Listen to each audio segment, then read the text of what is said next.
Episode 1 really has a special meaning for me. In high school, I played guitar, piano. I was in band, played the trumpet, and that was such a big part of my life. And I moved to college.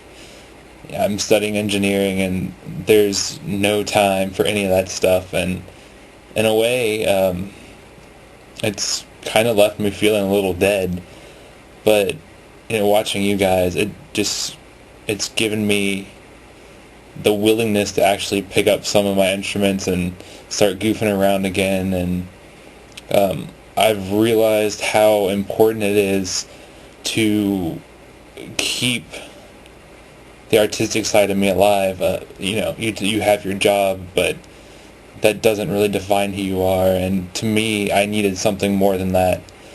And now that I've started playing and started goofing around and just having fun again, it's really wakened me up to the person that I want to be and the type of relationships I want to have with others.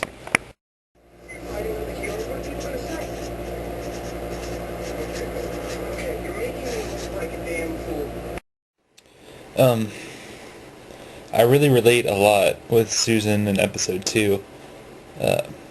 My parents have always been behind me.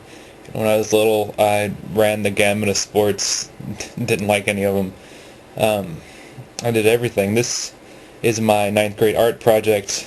I took my little stint into the art world. Didn't work out so well. Still draw, though. Try a little bit of everything. My parents kind of have the same attitude. There were certain things that they wanted to do when they were kids, but it wasn't in their parents' dreams of what they should be. You mentioned being a doctor, I think it was Susan's mom said something about being a doctor, being a lawyer, being all these jobs, but at the end of the day, it's just like, what makes you happy? That's kind of something I'm going through right now with my career path. I'm not really sure at the end of the day how happy I'm going to be, but I guess I'll just stick it through and just try to make time for stuff like this and music and everything else.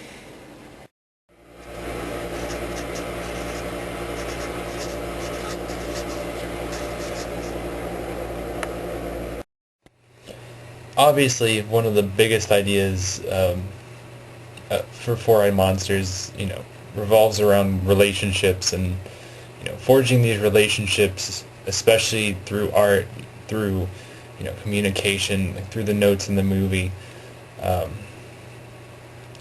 This episode 3, really kind of reminded me of that.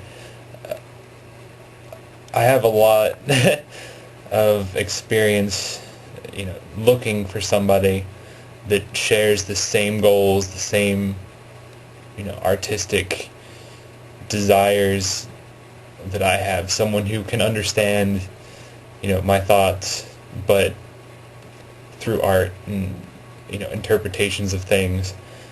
And this episode kind of outlined that for me, especially how the beginning of a relationship is always so fresh and everyone's happy, and it fades. It really does.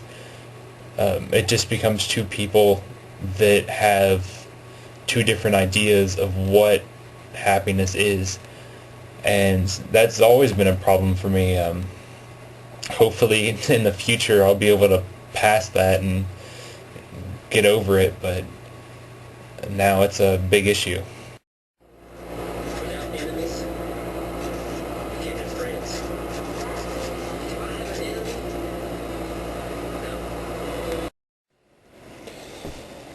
It just took me about 5 minutes to press play for this. I was just kind of trying to prepare myself.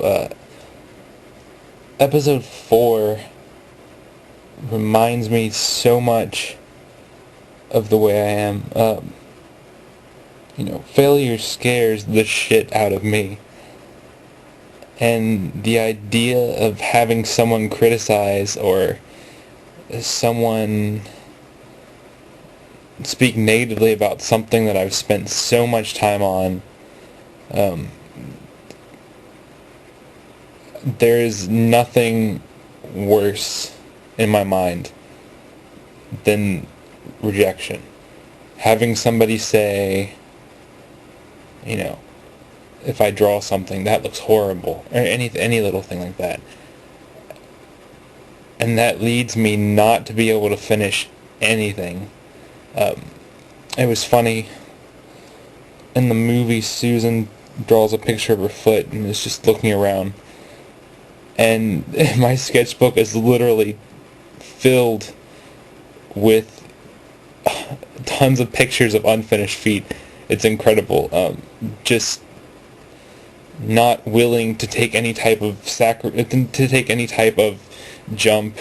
I'm not willing to take any type of risk just out of fear that it won't work out. I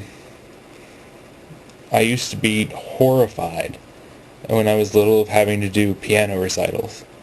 And I played the piano, and I hated it because, what if I had messed up? I knew I could do it, but if other people saw that I couldn't, or that it looked like I couldn't, that was horrible to me, so I'd just rather not go.